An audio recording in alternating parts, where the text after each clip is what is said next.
जय हिंद। कैसे हैं आप? एक बार फिर आप अपने चैनल गुरु गंगा में आपका हार्दिक स्वागत है।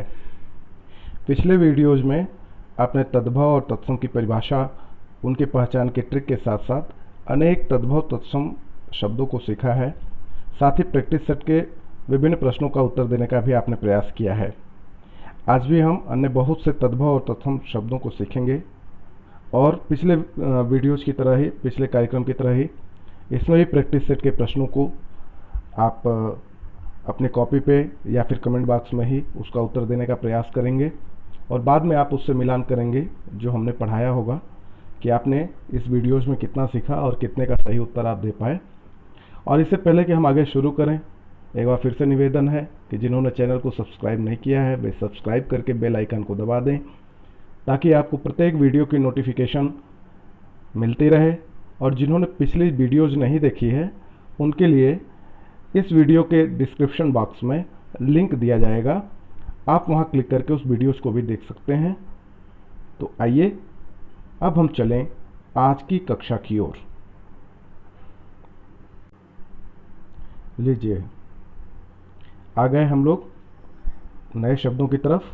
आज थोड़े ज़्यादा शब्द हैं, इसलिए थोड़ा गति हम लोगों की तेज रहेगी, आप ध्यान से देखेंगे। आज का पहला शब्द है तद्भव शब्द है अछोह, उसका तत्सम शब्द है अक्षोभ। आप ध्यान से देखिएगा। जैसा हमने बताया है पिछले में जो ट्रिक बताई थी उसके अंतर्गत आप देखेंगे तो यहाँ जो छ है वह तत्सम में क्ष बन गया है, इस बात को ध्यान दीजिएगा। अगला शब्द है कोढ़, कोढ़ का होता है तत्सम कुष्ठ। अगला शब्द है चोरी, चोरी का होता है चौर्य। अगला शब्द है गांव, यह कई बार पूछा गया है। गांव का तत्सम ग्राम होता है, आप जानते भी शायद होंगे, आप शायद पहले से जानते हैं। अगला है चांदनी, चांदनी का तत्सम होता है चंद्रिका। अगला जो शब्द है महत्वपूर्ण है, यह कई परीक्षाओं में पूछा जा चुका है, हल्दी। हल्दी का हरिद्रा होता है। क्या होता है? हरिद्रा। कई जो ऑप्शन हैं उनमें र पे बड़ी ई लगी रहती है और वो लिखते हैं हरिद्रा। क्या लिखते हैं? हरिद्रा। यह गलत है, यह सही नहीं है, छोटी ई की मात्रा होगी, इस बात को ध्यान दीजिएगा। अगला है अंगोछा, अंगोछा, इसका तत्सम होता है अंग प्रोछा, अंग प्रोछा। अगला शब्द है खार, खार का होता है क्षार। यहाँ पर भी आप देखेंगे तो जो ख है वह क्ष में बदल गया है, जैसे खेत का क्षेत्र हो जाता है वैसे ही खार का क्षार हो गया है। अगला शब्द है उछाह, उछाह का तत्सम होता है उत्साह, यह भी पूछा जा चुका है। अगला शब्द है जनेऊ, जनेऊ को यज्ञोपवीत, जनेऊ का तत्सम होता है यज्ञोपवीत, यह एक संस्कार भी होता है। अगला शब्द है बहेड़ा, यह बहुत इंपॉर्टेंट है, इस बात को बहुत ध्यान दीजिएगा। बहेड़ा, बहेड़ा का होता है विभीतिक। क्या होता है? विभीतिक। अगला है हुलास, हुलास का तत्सम होता है उल्लास। अगला शब्द है, यह भी पूछा गया है, गदहा, या कहीं कहीं गधा लिखा हुआ भी मिल सकता है, तो इन दोनों का तत्सम गर्दभ होता है। क्या होता है? गर्दभ। अगला शब्द है काठ, काठ का तत्सम होता है काष्ठ। हमने ट्रिक में बताया था आपको कि लास्ट में जब ठ आता है तो वह तत्सम में आधा मूर्धन्य स और ठ हो जाता है। तो यहाँ पर यह ट्रिक है, आप थोड़ा सा ध्यान देंगे तो आपको समझ में आ जाएगा। अगला शब्द है गेहूं, गेहूं का जो तत्सम होता है वह होता है गोधूम। यह बहुत सारी परीक्षाओं में पूछा गया है, आगे भी शायद आपको मिले आपके प्रैक्टिस सेट में, तो इस बात को ध्यान रखिएगा, गेहूं का गोधूम। अगला शब्द है अहेर, अहेर का तत्सम होता है आखेट। अगला शब्द है नारियल, नारियल का जो तत्सम है वह है नारिकेल। क्या है? नारिकेल।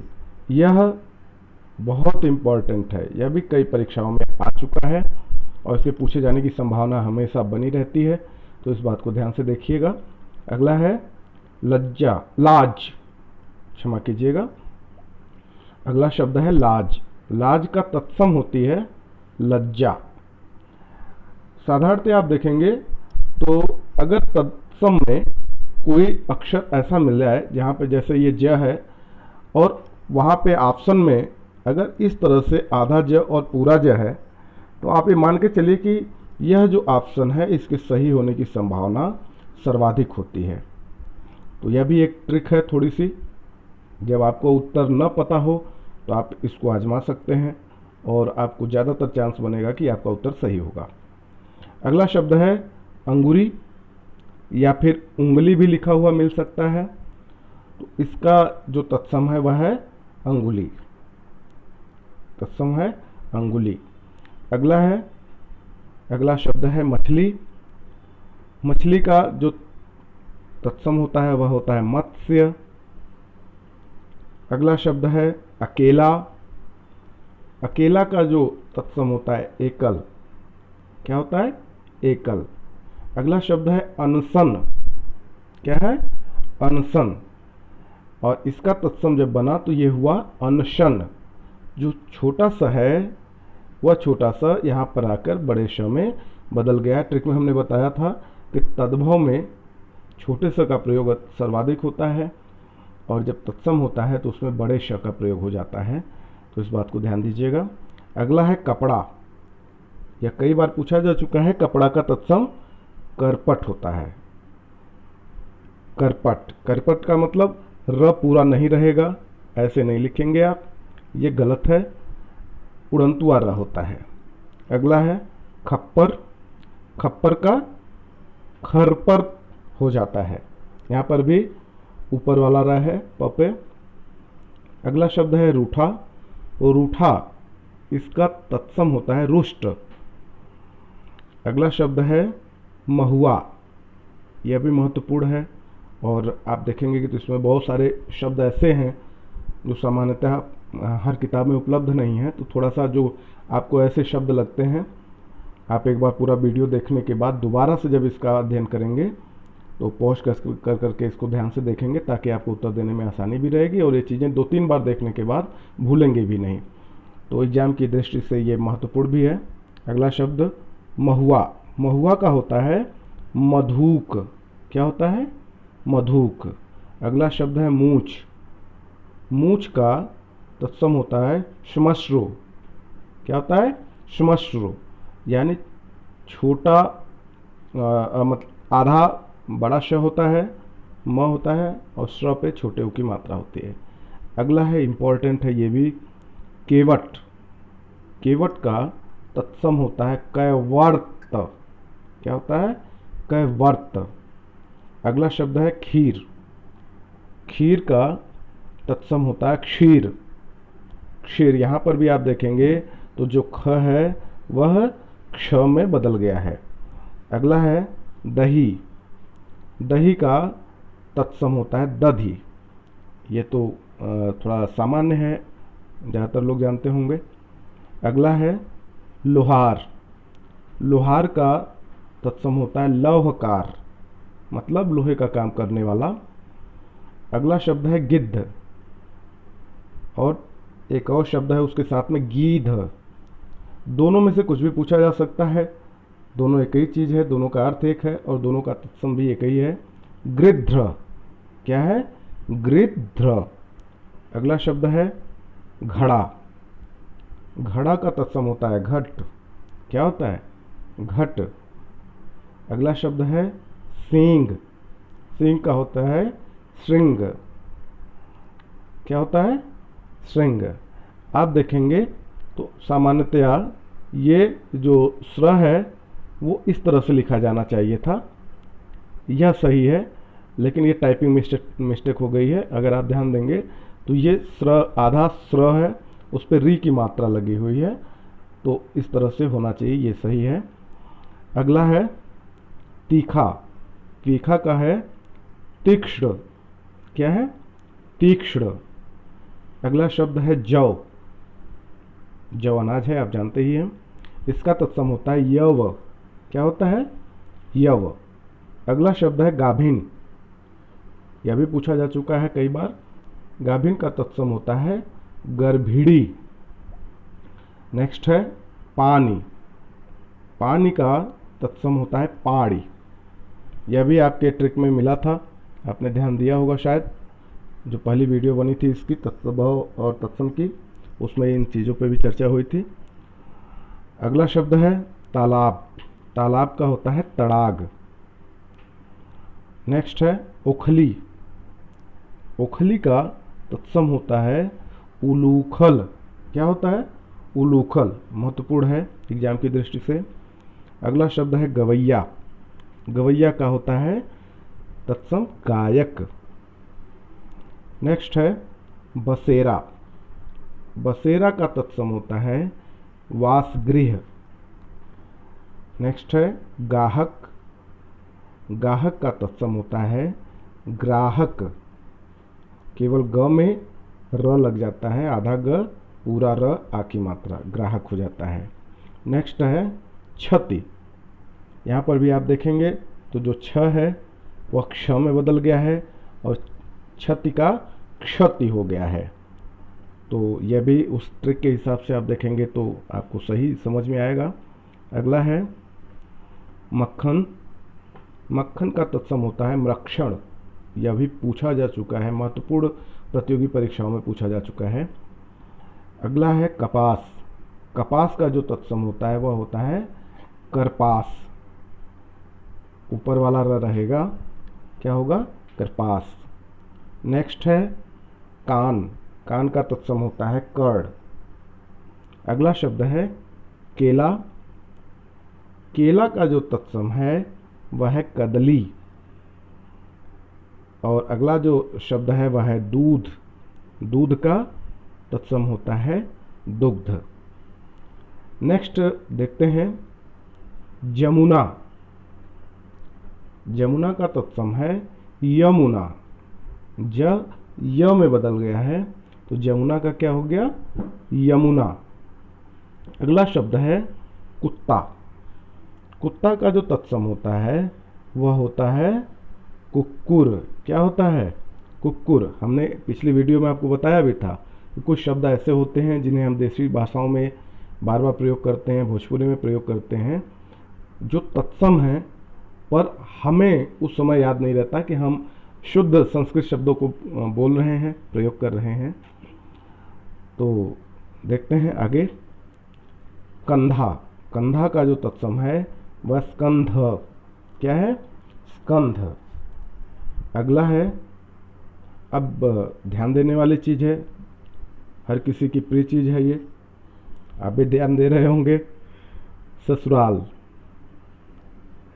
आज के ज़माने की सबसे प्रिय जगह ससुराल। ससुराल का जो तत्सम होता है वह क्या है? श्वसुरालय। क्या होता है? श्वसुरालय। यानी जो श्वसुर का घर होता है वह क्या है? ससुराल। अगला शब्द है, जब ससुराल है तो ससुर भी होंगे, सास भी होंगे, दामाद भी होंगे, तो इन लोगों का भी है कि अगला शब्द है ससुर। ससुर का जो तत्सम है वह है श्वसुर। क्या है? श्वसुर। और नेक्स्ट है सास। ये ध्यान दीजिएगा, ये जो श्वसुर लिखा हुआ है वह आपको ऐसे भी लिखा हुआ मिल सकता है, यह भी सही है, इस बात को ध्यान में रखिएगा। ऐसे भी लिखा हुआ मिलेगा, यह सही है। अगला है सास। सास का तत्सम होता है श्वश्रु। क्या होता है? श्वश्रु। यह ऐसे लिखा हो सकता है, यह भी सही है। इस तरह से लिखा है तो यह भी क्या है? सही है। अगला शब्द है दामाद। दामाद का क्या होता है? जामाता। अगला है ससुर साथ दामाद की बात हो गई तो बहू की बात भी होनी चाहिए। देखते हैं आगे क्या क्या चीज़ें हैं। भांजा। अगला शब्द है भांजा। भांजा का होता है भागिनेय। जैसे बहन का भगिनी होता है, तो वैसे ही बहन का जो बेटा होगा वो क्या होगा, भांजा होगा, भांजा का भागिनेय। अगला जो रिश्ता है वह है देवर। देवर का तत्सम होता है द्विवर। यह बहुत इम्पॉर्टेंट है, यह कई परीक्षाओं में पूछा जा चुका है, तो इस बात को ध्यान देना है। ये आपसे जो चीज़ें चल रही हैं ये काफ़ी इम्पोर्टेंट हैं, ध्यान दीजिए। देवर का द्विवर। अगला शब्द है भौजाई। देवर की बात हुई तो भौजाई भी आएगी ही। भौजाई का होता है भ्रातृभार्या, यानी भाई की पत्नी, भ्रातृभार्या। अगला है विवाह। विवाह का आप जानते हैं तत्सम होता है विवाह। और नेक्स्ट है बहू। बहू का तत्सम होता है वधू। ध्यान दीजिएगा, वधू। अगर आपने बधू लिख दिया तो यह क्या होगा, गलत है। बधू गलत है, वह होगा। अगला है जेठ। जेठ का होता है ज्येष्ठ। यहाँ पर भी आप देखेंगे तो जो ठ है वह आधा स और ठ में बदल गया है। अगला है पिया।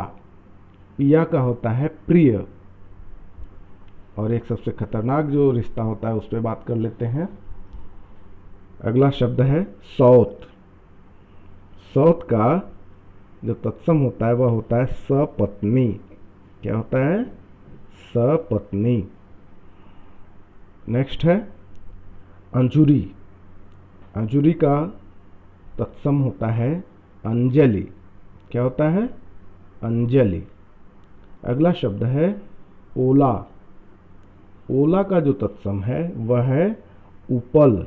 यह महत्वपूर्ण है, इसको ध्यान दीजिएगा। अगला है कोना। कोना का तत्सम कोन होता है। नेक्स्ट है खंभा। खंभा का तत्सम स्तंभ।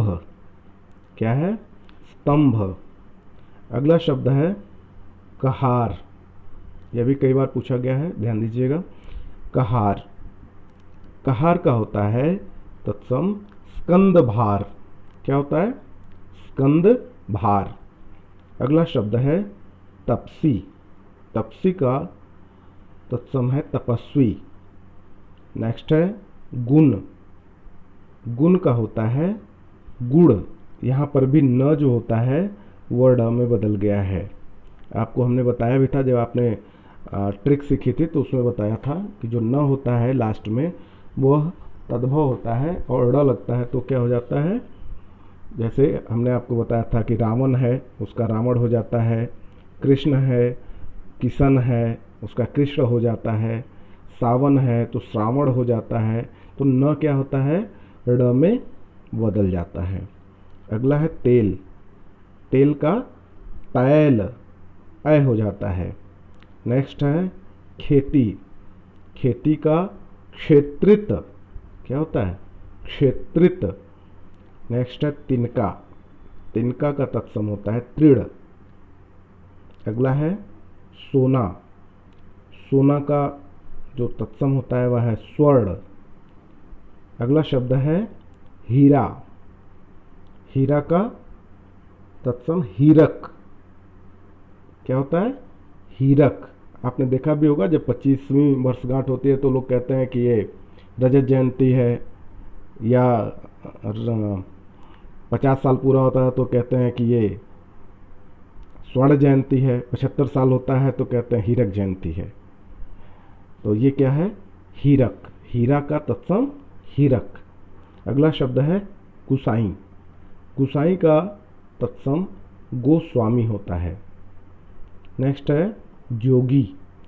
जोगी का तत्सम योगी। नेक्स्ट है सुअर। सुअर का तत्सम शुकर होता है। छोटा सा बड़े श में बदल जाता है और वो अ की जगह पे क हो जाता है। नेक्स्ट है बेल। यह बहुत महत्वपूर्ण है, यह कई बार पूछा गया, इस बात को ध्यान दीजिएगा।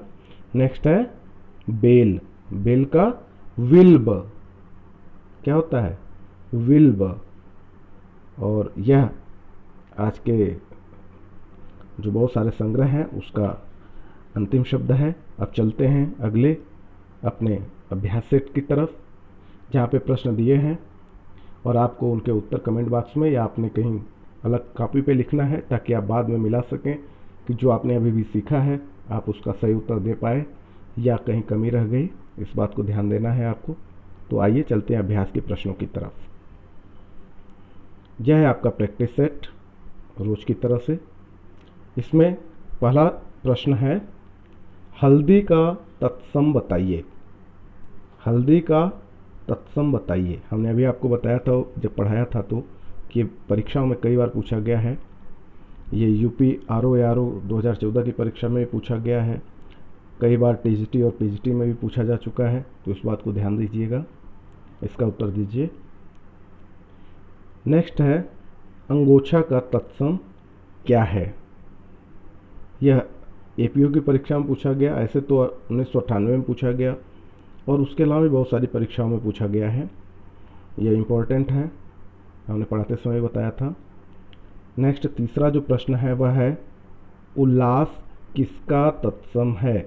आपको ध्यान देना है, उल्लास किसका तत्सम है, मतलब उल्लास तत्सम है पर किसका है, उस शब्द को बताना है। यह परीक्षा में यूपी आरओ 2014 में पूछा जा चुका है। प्रश्नों की प्रकृति को हमने बदला हुआ है। इसी प्रश्न को हो सकता है उल्टा करके पूछा गया हो, पर आप इस बात को ध्यान दीजिएगा कि ये महत्वपूर्ण है, इससे संबंधित चीज़ों को पूछा जा चुका है। तो कितना इम्पोर्टेंट है आपकी आने वाली परीक्षाओं के लिए, क्योंकि कई बार पूछी गई चीज़ें कई बार रिपीट होती हैं अलग अलग प्रतियोगी परीक्षाओं में। तो नेक्स्ट है, गेहूं का तत्सम बताइए। हमने गेहूं का जब बताया था तो आपको बताया था कि ये कई बार पूछा गया है। आप ध्यान से देखेंगे तो यह यूपी टीजीटी 2010 में भी पूछा गया, यूपी आरओ की 2010 की परीक्षा में पूछा गया, एमपी बीएड की 2003 की परीक्षा में पूछा गया और इसके अलावा भी बहुत सारी परीक्षाओं में ये पूछा जा चुका है। तो इसको भी आप सावधानी से इसका उत्तर दीजिए। अगला है, नारिकेल का तद्भव क्या है। मतलब नारिकेल तत्सम है, उसका तद्भव बताना है। यह यूपी आरओ 2014 में पूछा जा चुका है। अगला, केवट का तत्सम बताइए। केवट का तत्सम बताइए। यह भी 2014 में यूपी आरओ की परीक्षा में पूछा जा चुका है, इम्पोर्टेंट है, ध्यान दीजिएगा। नेक्स्ट 7वां प्रश्न है, खीर का तत्सम क्या है। खीर का तत्सम क्या है। यह यूपी पीजीटी 2013 में भी पूछा गया है, बीएड ज्वाइंट एंट्रेंस एग्जाम 2013 में भी पूछा गया है और इसके अलावा बहुत सारी परीक्षा में पूछा गया। तो आप इसका जवाब दीजिए, खीर का क्या होगा तत्सम। नेक्स्ट है, उलूखल का तद्भव बताइए। मतलब उलूखल तत्सम होगा, इसका तद्भव आपको बताना है। यद्यपि मेरे पास जो रिकॉर्ड था उसके हिसाब से वीडियो 1981 में पूछा गया, पर ये इसके बाद की भी बहुत सारी परीक्षाओं में पूछा जा चुका है। नेक्स्ट है, मक्खन का तत्सम क्या है। मक्खन का तत्सम क्या है। यह यूपी टीजीटी 2000 में पूछा गया और उसके अलावा भी अन्य बहुत सी परीक्षाओं में पूछा गया, जिसको सबको हमने इसमें लिखा नहीं है, हमने केवल एक इंडिकेशन कर दिया है आपके लिए कि आप इस बात को जानें कि कितना इम्पोर्टेंट है। नेक्स्ट है 10वां प्रश्न है, देवर का तत्सम बताइए। हमने जब पढ़ाया था रिश्तों की बात की थी तो उसमें हमने कहा था कि ये सब बहुत इम्पोर्टेंट है। आप ध्यान से देखिए, यह प्रश्न यूपी आरओ 2010 में भी पूछा गया है, बीएड संयुक्त प्रवेश परीक्षा 2013 में भी पूछा गया है और अन्य बहुत सी परीक्षा में पूछा गया है। तो आप इसका बताइए, देवर का तत्सम क्या होता है। अगला प्रश्न है, भ्रातृभार्या। भ्रातृभार्या का तद्भव क्या है। यह यूपी पीजीटी 2013 में पूछा गया है। इसकी प्रकृति थोड़ी उल्टी थी, हमने इसको दूसरे ढंग से पूछ लिया है, पर प्रश्न यही था। अगला है, स्कंध किसका तत्सम है। इससे संबंधित प्रश्न यूपी टीजीटी 2010 में पूछे गए, तो आप इसका भी उत्तर देने का प्रयास करें। नेक्स्ट है, अफीम का तत्सम बताइए। अफीम का तत्सम बताइए, वेरी इंपॉर्टेंट क्वेश्चन है, यह भी कई परीक्षाओं में आ चुका है। अगला है, कहार का तत्सम क्या है? कहार का तत्सम क्या है? ये भी इम्पोर्टेंट है, पूछा गया है, आप बताने का प्रयास करें। और अगला क्वेश्चन है, खेती का तत्सम बताइए। खेती का तत्सम बताइए, ये भी इम्पोर्टेंट है, तो आप इसका उत्तर दें। और आज का जो लास्ट प्रश्न है वह है, विल्ब का तद्भव क्या है? प्रश्न इसका उल्टा आया हुआ है एग्जाम में, पर हमने इसकी प्रकृति को बदला है ताकि आप दोनों तरीके से अभ्यास कर पाएँ। कैसे भी पूछा जाए तो आप उसका सही उत्तर दे पाएँ, इसलिए हमने अभ्यास के प्रश्नों में इसकी प्रकृति को बदला है। बताएं, विल्ब का तद्भव क्या है? तो उम्मीद करता हूं आपने बहुत सारे प्रश्नों के सही जवाब दिए होंगे और कुछ ने तो पूरे प्रश्नों के सही जवाब दिए होंगे। तो आशा करता हूं कि इस वीडियो ने आपको बहुत कुछ सिखाया होगा। तो आज के लिए इस वीडियो में केवल इतना ही। अगले वीडियो में फिर से मुलाकात होगी नए शब्दों के साथ। तब तक के लिए आपको फिर से जय हिंद।